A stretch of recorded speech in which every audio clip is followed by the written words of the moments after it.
Bom dia, Escola de Profetas. Bom dia. Bom dia para você de casa. Espero que todos estejam bem e que vocês tenham aproveitado bastante o ano bíblico de hoje. E preparamos esse vídeo para que possa agregar ainda mais o conhecimento de vocês a respeito do que estudaram hoje. E hoje estamos com uma aluna nova. Pode se apresentar? Bom dia. Bom dia, irmão Wesley. Bom dia, igreja. Bom dia. Bom dia para você que está aí em casa. Como o irmão Wesley falou, eu sou aluna nova, meu nome é Laís, tenho 19 anos e sou daqui de Pernambuco mesmo. E agora, nesse momento, eu convido a todos e convido você que está aí em casa também a se ajoelhar para fazermos uma oração.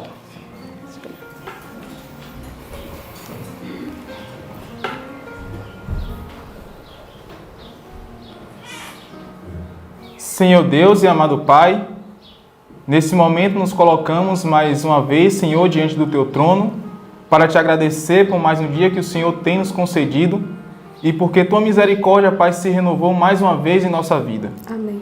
Que o Senhor possa nos ajudar a compreender a mensagem que o Senhor quer nos passar nesse dia de hoje, nesta manhã. E que o Senhor também, Pai, que o Teu Santo Espírito também possa iluminar aqueles que estão nos assistindo, para que eles também possam compreender também, Senhor, a Tua palavra. Que o Senhor possa dirigir esse estudo de hoje. É isso que nós te pedimos, te agradecemos por Jesus. Amém. Amém.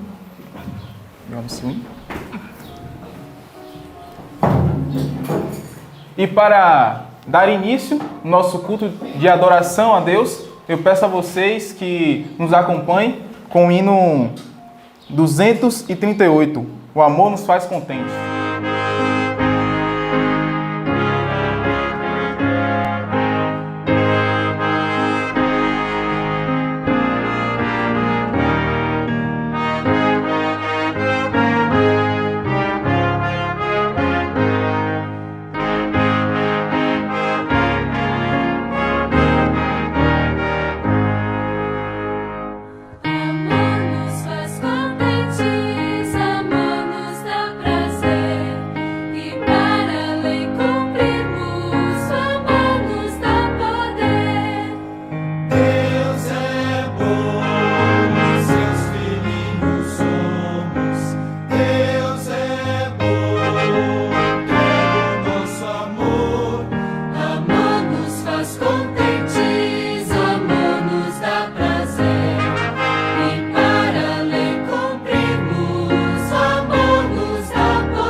Nesse momento eu convido a todos e a você que está em casa também a abrir sua Bíblia para recitarmos o verso dessa semana.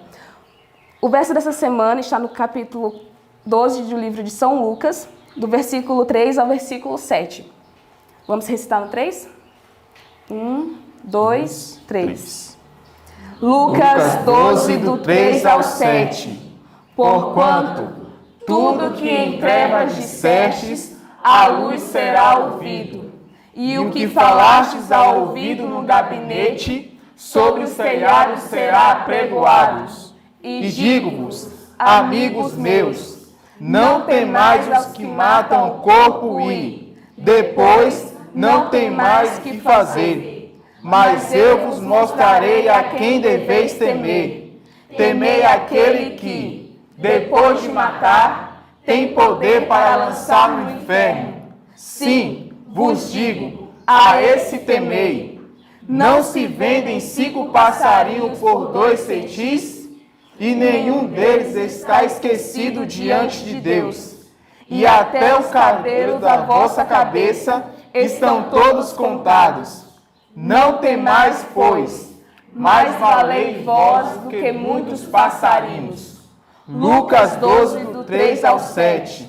Lucas 12, do 3 ao 7. Porquanto, tudo que em trevas dissestes, à luz será ouvido. E o que falastes ao ouvido no gabinete, sobre os telhados será apregoado. E digo-vos, amigos meus, não temais os que matam o corpo e, depois, não tem mais o que fazer. Mas eu vos mostrarei a quem deveis temer. Temei aquele que, depois de matar, tem poder para lançar no inferno. Sim, vos digo, a esse temei. Não se vendem 5 passarinhos por 2 cetis, e nenhum deles está esquecido diante de Deus. E até os cabelos da vossa cabeça estão todos contados.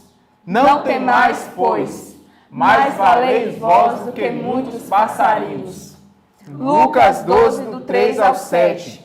Lucas 12, do 3 ao 7. Porquanto, tudo que em trevas dissestes, à luz será ouvido. E o que falastes ao ouvido no gabinete, sobre os telhados será apregoado. E digo-vos, amigos meus, não temais os que matam o corpo e, depois, não tem mais que fazer. Mas eu vos mostrarei a quem deveis temer. Temei aquele que, depois de matar, tem poder para lançar no inferno. Sim, vos digo, a esse temei. Não se vendem 5 passarinhos por 2 cetis, e nenhum deles está esquecido diante de Deus. E até os cabelos da vossa cabeça estão todos contados. Não temais, pois, mais valei vós do que muitos passarinhos. Lucas 12, do 3 ao 7. Amém. Bom dia, amados. Bom dia. Bom dia, você aí de casa. Veja só, você está ficando cada vez mais íntimo da nossa casa. Você entrou dentro da nossa igreja, agora você está entrando dentro da nossa sala de aula, nós estamos ficando cada vez mais íntimos, né? Que legal! Que bom é podermos estarmos juntos para estudarmos a palavra de Deus. E hoje o estudo está fantástico. Todos os estudos são bons, né? Mas esse está espetacular. Jesus falou muitas coisas bonitas, trouxe muitas lições para o nosso coração e hoje nós vamos meditar um pouquinho daquilo que o Senhor Deus colocou na palavra dele para que nós pensássemos, né? Então, seguindo o nosso guia, hoje nós nos dedicamos a estudar o Evangelho de João. Evangelho de João, né? Nós estamos lá lendo o finalzinho do capítulo 13 de João e também lemos João 14, João 15 e 17. João 14 é muito conhecido, né? Geralmente as pessoas falam muito desse texto, que é um texto muito bonito. E nós estaremos meditando também no Desejado de Todas as Nações, o capítulo 73. Não se turbe o vosso coração. Um título muito bonito, né? Para nós pensarmos um pouquinho do que estava acontecendo, né? Nós estamos vindo estudando a história de Jesus, os seus últimos momentos aqui nesta terra. Ele estava lá, né, fazendo a Santa Ceia com os seus discípulos, até o momento em que ele entrega o pão para Judas e Judas vai embora e agora ele fica sozinho no cenáculo com os 11 discípulos. Imagina só essa cena. É o último discurso de Cristo para os seus discípulos. Se você soubesse que você ia morrer, qual seriam as suas últimas palavras? E se você soubesse que as pessoas que vão ficar dependessem dessas suas últimas palavras?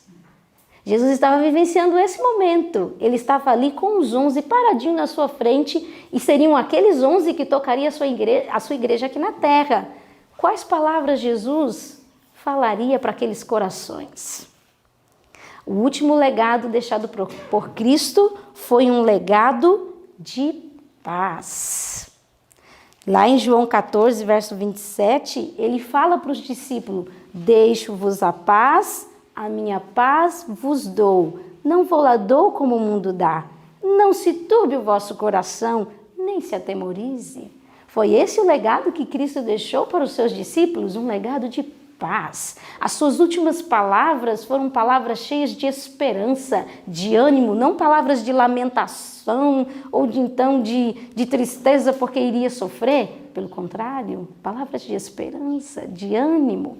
E lá está Jesus olhando para aqueles 11 senhores, né, aqueles 11 homens, e aí diz que ele olha com um olhar de amor, com terna simpatia, e aí ele começa a falar aquilo que está escrito em João 13, o versinho 33. Eu vou ler para você, você pega aí a sua Bíblia também para você acompanhar. Olha só como Jesus inicia o discurso dele. Filhinhos, que bonito, né? É assim que Jesus chama você, filhinhos. Ainda por um pouco estou convosco. Vós me buscareis, mas, como tenho dito aos judeus, para onde eu vou, não podeis vós ir, eu vou-lo digo também agora. Imagina só esse discurso. Era um discurso de separação. Naquele momento que Jesus começou a falar que iria deixá-los, eles se espremeram bem perto de Jesus, angustiados, e ficaram deprimidos. Olha só, querido, você que está em casa, presta atenção no que eu vou ler para você, no que está no desejado de todas as nações. Os discípulos, eles ficaram muito tristes. E eu quero dizer para você que hoje no estudo, no parágrafo que começa, os discípulos não se podiam regozijar ouvindo isto, diz que eles ficaram deprimidos, ficaram tristes, porque Cristo era-lhe mais precioso do que a própria vida. E no próximo parágrafo, que começa, mas as palavras que lhes dirigiu o Salvador foram cheias de esperança, traz uma informação muito importante para os nossos dias hoje. Diz que Cristo sabia que seriam assaltados pelo inimigo e que os ardis de Satanás são mais bem-sucedidos contra os que se acham deprimidos pelas dificuldades. Você ouviu isso, você que está em casa? Vocês ouviram, amados?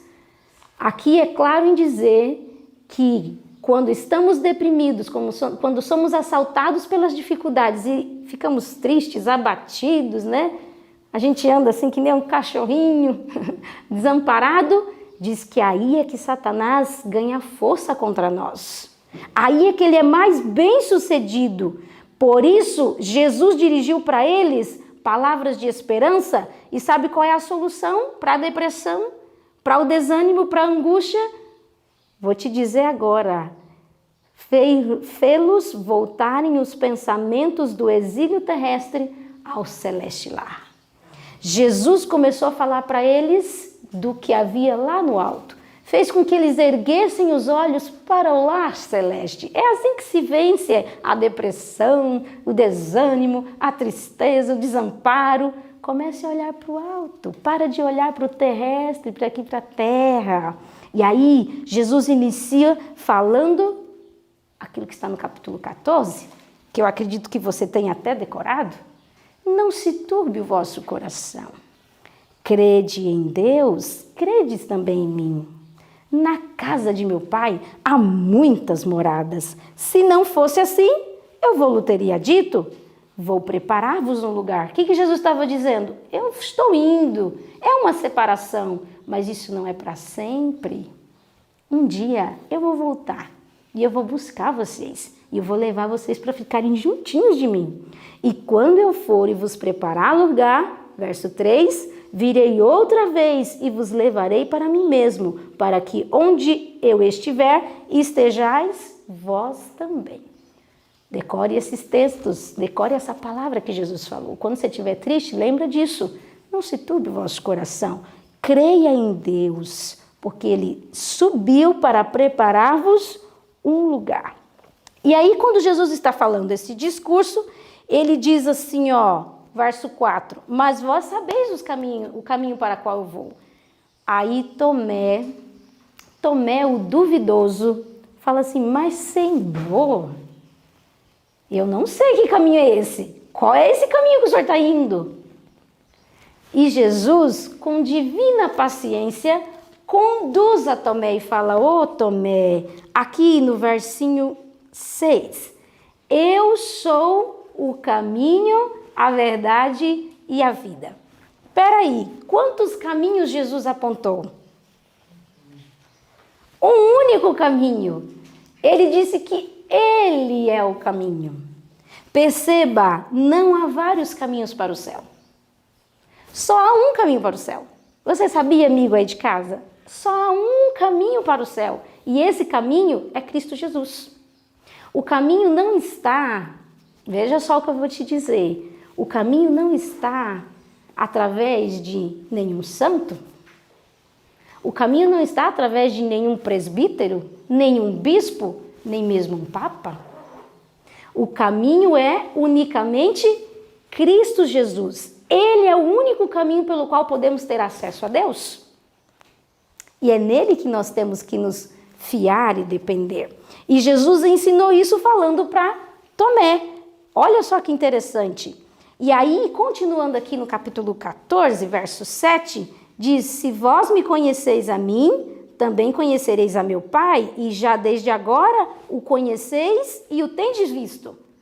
Jesus estava dizendo, vocês já têm conhecido o Pai, vocês têm visto o Pai. Aí o Filipe faz um pedido para Jesus. Qual é o pedido de Filipe? Senhor, mostra-nos o Pai, e isso já nos basta. Nossa, Filipe, como aquelas palavras foram dolorosas ao coração de Jesus. Jesus ficou ferido, porque Filipe ainda não havia entendido que em Cristo se via o Pai. Você já parou para pensar quantas das nossas falas às vezes ferem tanto o coração de Jesus? As nossas dúvidas, né? As nossas pequenas queixas, e isso vai ferindo o coração de Jesus. Filipe feriu o coração de Jesus. E aí, Jesus respondeu no verso 9, mas Filipe, eu estou há tanto tempo com você e você ainda não percebeu? Você ainda não entendeu? Quem vê o Pai, vê. Quem vê a mim, vê o Pai. E como dizes tu, mostra-nos o Pai. Como somos lerdos, né, para entendermos aquilo que Jesus tantas vezes tenta nos ensinar. Filipe estava sendo bem lerdinho para entender as verdades de Deus, mas mesmo assim, Jesus com paciência o conduz. E olha só o que Jesus respondeu para Filipe, não crês tu que estou no Pai e que o Pai está em mim? As palavras que eu vos digo, não as digo de mim mesmo, mas o Pai que está em mim é quem faz as obras. Ele está dizendo, Filipe, pelo menos creia que o Pai está em mim pelas obras que eu tenho feito. Isso revela o Pai. E Jesus agora, neste momento, faz uma promessa para os discípulos. E eu quero dizer para vocês que essa promessa se estende até nós. Ele diz aqui no verso 12 do capítulo 14, na verdade vos digo, que aquele que crê em mim também fará as obras que eu faço e as fará maiores do que estas, porque eu vou para o Pai. O que Jesus estava querendo dizer ao falar que os discípulos, e isso se estende até mim e a você, que faríamos uma obra maior? Do que Jesus falava? Olha que interessante. Jesus não falava essas palavras como que dizendo que a obra dos discípulos seria de mais exaltado caráter. Não. Jesus falava da extensão de sua obra. a obra dos discípulos alcançaria uma extensão maior. E, consequentemente, essa promessa estende-se à sua igreja até o fim dos séculos. Então, nós participamos dessa promessa de Cristo. Olha que alegria! Todos que se colocam no trabalho de Deus, confiando naquilo que pode fazer através de Deus, fará obras maiores. Que lindo isso, né? E o Senhor Jesus deixou isso para conforto do nosso coração, para que nós nos apoiássemos nele. Agora, uma parte muito linda que eu achei do estudo, e eu quero tanto compartilhar isso com você, está lá em João 14, no verso 13 e no verso 14. Eu quero ler com você, pega a sua Bíblia. Olha aí, ó. E tudo quanto pedides em meu nome, eu farei, para que o Pai seja glorificado no Filho. Se pedides alguma coisa em meu nome, eu farei. Que coisa grandiosa é essa que Jesus está falando para nós. Eu quero ler para você, no Desejado de Todas as Nações, a explicação desse verso. Porque ela é tão linda e tão profunda que eu quero que você guarde essas palavras no seu coração. O parágrafo que começa, até então os discípulos não estavam familiarizados. Aqui nesse livro, a página é 471, mas no seu pode ser diferente. Então, você inicia pelo parágrafo você procura pelo parágrafo que eu falei. Até então, os discípulos não estavam familiarizados com os ilimitados recursos e poder do Salvador. Disse-lhes, até agora nada pedistes em meu nome. Explicou que o segredo de seu êxito estaria em pedir forças e graça em seu nome. Ele estaria diante do Pai para fazer a petição por eles. A prece do humilde suplicante apresenta como seu próprio desejo. Olha que negócio incrível, que negócio lindo isso daqui. Aquilo que você pede, humilde suplicante, Cristo Jesus apresenta como se fosse o próprio desejo dele. Que coisa linda! Toda sincera oração é ouvida no céu. Você crê nisso, igreja? Sim. Você aí de casa tem que crer também? Toda oração sincera é ouvida no céu. Imagina só, talvez não seja expressa fluentemente, mas se nela estiver o coração, acenderá o santuário em que Jesus ministra e ele a apresentará ao Pai sem uma palavra desalinhada, sem uma dificuldade de enunciação, bela e fragante com o incenso de sua própria perfeição. Gente, isso aqui é lindo demais! Você sabia que é assim quando você ora? Quando você ora de todo o coração, sincero, suplicante diante de Deus, é assim que a sua oração sobe ao santuário do Senhor. Em perfeição. Que lindo isso daqui. E sabe, quando Jesus incentivou os discípulos a orar em nome dele, ele estava querendo ensinar princípios preciosos. Um deles é, por que temos que orar em nome de Jesus? E isso eu achei fantástico, porque no nome de Jesus, todos nós podemos subsistir diante de Deus. O nosso valor, ele é estimado em virtude do sangue de Cristo. Você é aceito diante do Pai através do nome de Jesus e o seu valor está nisso.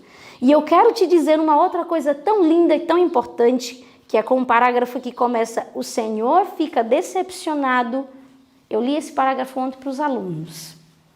Porque muitas vezes nós cometemos o belo erro, o terrível erro na realidade, de ficar se menosprezando.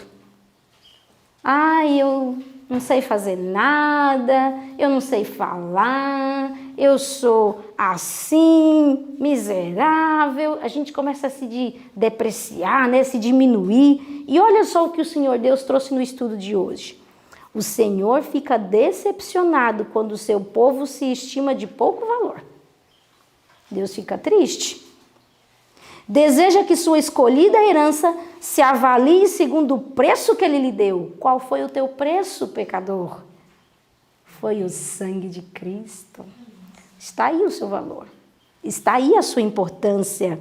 Deus a queria, do contrário, não enviaria seu filho em tão dispendiosa missão de a redimir. Deus te quer. Olha que lindo. Tem para eles uma utilidade e agrada-se muito quando lhe fazem os maiores pedidos, a fim de que glorifiquem o nome. Podem esperar grandes coisas se têm fé em suas promessas. Glória ao nome de Jesus. Que lindo isso daqui. Agora, o que significa orar no nome de Jesus? Você sabe? É importante sabermos disso, porque não é simplesmente proferir palavras. Em nome de Jesus, selou a oração e vai embora. Não, significa carregar este nome, aceitar-lhe o caráter, manifestar-lhe o Espírito e fazer suas obras. Significa isso. Orar em nome de Jesus é você receber em você o caráter de Cristo. É você fazer a mesma obra que Jesus fazia. É você ter o mesmo Espírito que Cristo tinha. Importante isso, não? Importante aprendermos sobre essas coisas. E tudo isso Jesus ensinou em seu discurso, no seu último discurso. Mas ele continuou falando. Só que agora, Jesus começa a falar da obra de um outro Consolador. Ele estava indo e seus discípulos estavam sozinhos, né? Pelo menos era assim que eles se sentiam, órfãos, abandonados. Imagina só que sentimento deve ter sido no coração dos discípulos. Então Jesus começa a dizer assim, eu não vou deixar vocês órfãos, de maneira nenhuma. Olha aqui no capítulo 14, o versinho 16, o que ele começa a dizer para os discípulos? Eu rogarei ao Pai, e Ele vos dará outro Consolador para que fique convosco para sempre. Os nossos alunos estudiosos do hebraico, né? Aprenderam que esse outro não é outro diferente, é outro semelhante, igual. Eu vou dar outro, alguém igual a mim. O Espírito Santo. Ele ficará aqui me representando e ele estará com vocês para sempre. E assim, na pessoa do Espírito Santo, Cristo estaria conosco em todas as dificuldades, em todos os momentos. Cristo está com você aí agora, neste momento. Você que está aí com a Bíblia aberta, estudando, orando, pedindo a Deus. Cristo está aí com você agora. E Cristo está aqui conosco também, através do Consolador, o Espírito Santo. E qual seria essa obra que o Espírito Santo faria por mim e por você? Aqui na página 474, com um parágrafo que começa dizendo assim: em todos os tempos e lugares, olha que verdade tão preciosa, meu irmão e minha irmã, creia em nome de Jesus nisso daqui, porque isso daqui é verdade. Essa é a verdade. Em todos os tempos e lugares, em todas as dores e aflições, quando a perspectiva se afigura sombria e cheio de perplexidade o futuro, e nos sentimos desamparados e sós, o Consolador será enviado em resposta à oração da fé. As circunstâncias podem nos separar de todos os amigos terrestres, nenhuma, porém, nem mesmo a distância, nos pode separar do celeste Consolador. Onde quer que estejamos, aonde quer que vamos, ele se encontra sempre à nossa direita para apoiar, suster, erguer e animar. Amém. Que lindo isso aqui. Glória ao nome de Jesus. Você tem um amigo que não te desampara nunca, o Espírito Santo. Ele está ali para te apoiar, te suster, te erguer e te animar. E esse Espírito, aqui em João 16, verso 13, diz que guiaria os discípulos a toda a verdade. Você quer conhecer toda a verdade? Você quer saber dos princípios do céu? O Espírito Santo de Deus te guiará a toda a verdade. E não só isso, aqui diz que no verso 8, ele faria uma obra muito especial, no capítulo 16 de João.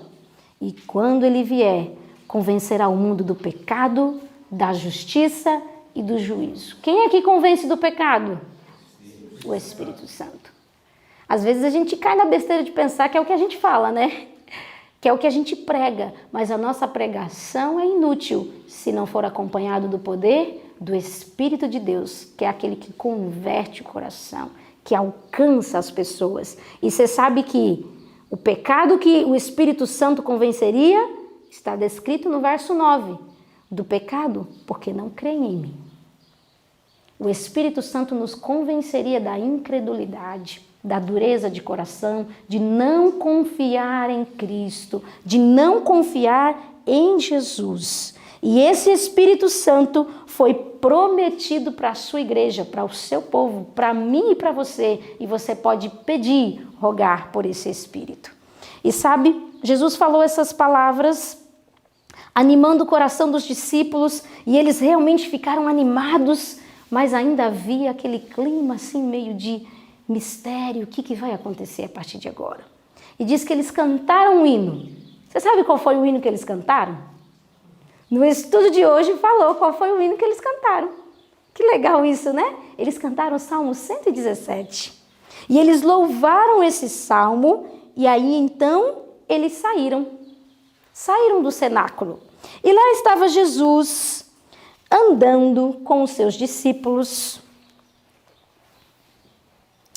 Jesus estava andando com os seus discípulos e estavam cada um pensando na sua cabecinha. Diz que eles estavam se dirigindo ao Monte das Oliveiras, estavam indo lentamente, caminhando, preocupados cada um com o seu próprio pensamento. E aí Jesus quebra o silêncio e fala assim: todos vocês me abandonarão nesta noite. Todos vocês se escandalizarão, fugirão e me deixarão sozinho. Quem é que protesta contra essas palavras? O famoso Pedro. Pedro não podia ouvir aquilo e ficar calado de jeito nenhum. Ele pegou e disse assim: nunca, Senhor, ainda que todos esses te neguem, eu não te negarei. Eu não vou te abandonar. De jeito nenhum. E aí Jesus fala: na verdade te digo, vai sim, Pedro. Fala: jamais, Senhor, jamais, de jeito nenhum. E diz que naquele momento, Pedro falava com palavras sinceras, mas era movido pelo amor próprio, pela segurança em si mesmo, pelo orgulho, e ele até julgou que Cristo estava sendo cruel para com ele. Como assim? O senhor não está confiando no que eu estou falando? Achou que Jesus estava sendo cruel e o orgulho de Pedro foi ferido. Na verdade, Pedro não se conhecia. Ele não sabia desses miasmas que havia em seu caráter e se fazia necessário que Pedro passasse por essa dificuldade para que ele entendesse o quanto ele precisava depender de Jesus. Mas uma coisa tão linda que eu acho nessa situação de Pedro, sabe qual é? Jesus confirmou e disse: não, Pedro, vai sim, vai acontecer. Mas depois que isso acontecer, depois que você me negar, o galo vai cantar 2 vezes, você vai me negar 3 vezes, viu? Jesus deu os detalhes. Depois que isso acontecer, eu quero dizer para você, eu vou adiante de vós para a Galileia e vou esperar vocês lá, nós vamos ter um encontro lá.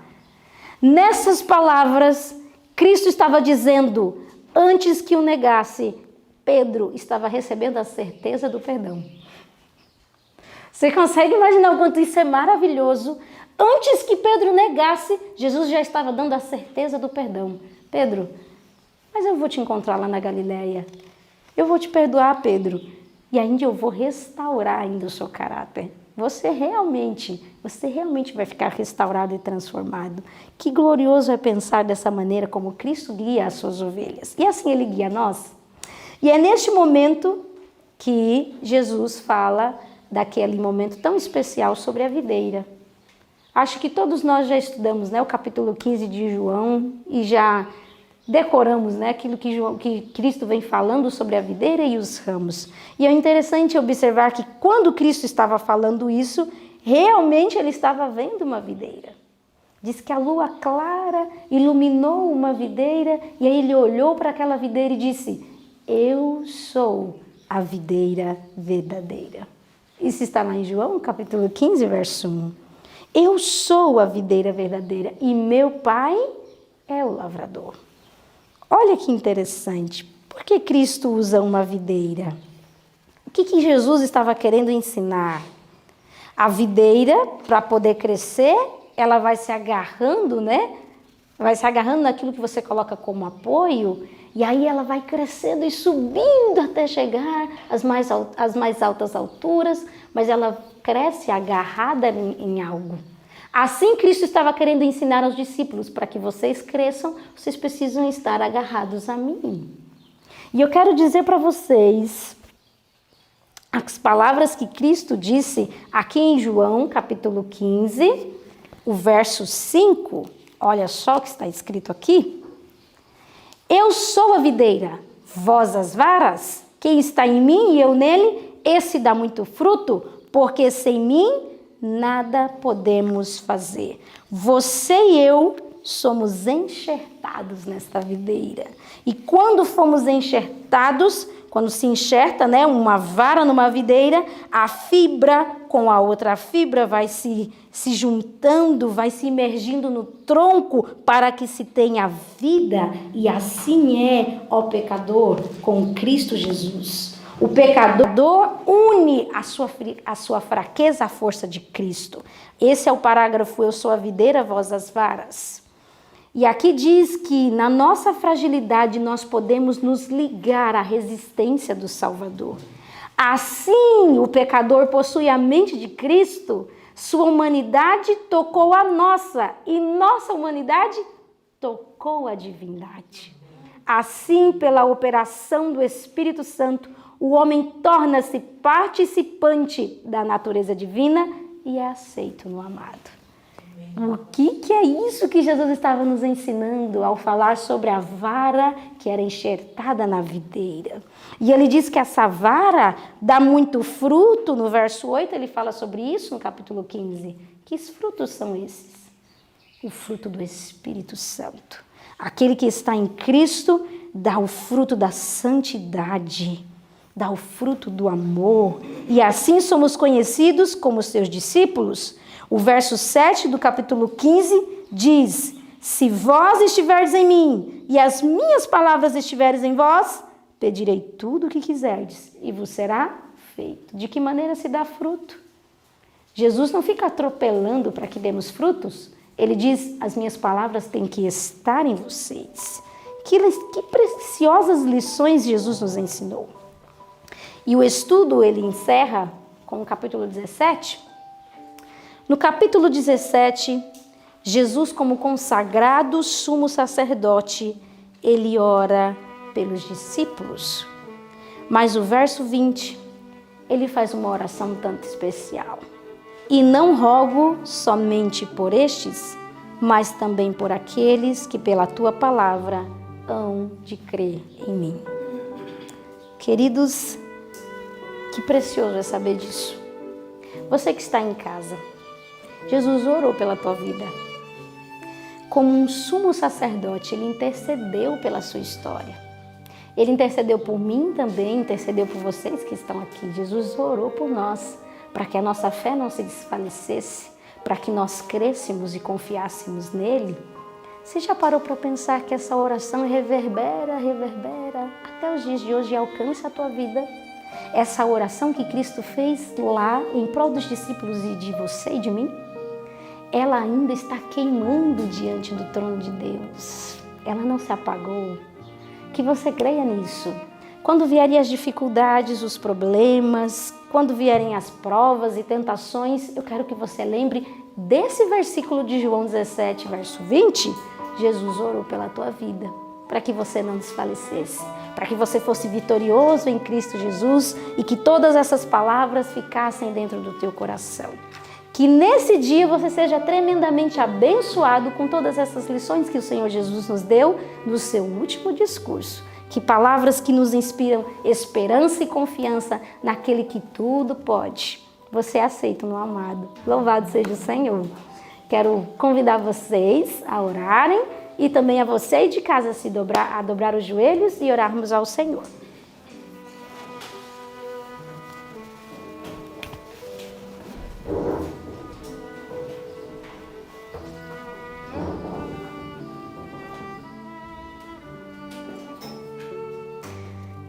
Querido Deus e bom Pai, nós queremos agradecer por essas últimas palavras faladas por Cristo aos seus discípulos. São palavras que alcançam a nós, são palavras que servem ao nosso coração, à nossa história, à nossa vida. E nós queremos implorar, Senhor Deus, que possamos passar o dia hoje em meditação, em tudo isso que falamos e comentamos aqui. Ajuda os nossos amigos de casa, Senhor Deus, a confiarem e dependerem de Ti. Ajuda também a nós, Senhor Deus, a estarmos totalmente entregues em Tuas mãos, acreditando, confiando naquilo que foi dito e escrito aqui no Evangelho de João, que nós somos amados por Ti, que temos um preço, que é o preço do sangue de Jesus, um preço valiosíssimo, Senhor Deus, e também crermos de que o Senhor tem uma intercessão em nosso favor. Louvamos o Teu nome porque o Senhor tem nos dado tantos benefícios, tem nos abençoado tanto. Ajuda-nos a termos os nossos olhares voltados para aquilo que é celeste. Nos entregamos em Tuas mãos, em nome de Jesus. Amém. Que o Senhor Jesus então te abençoe. Um ótimo dia para você e até amanhã.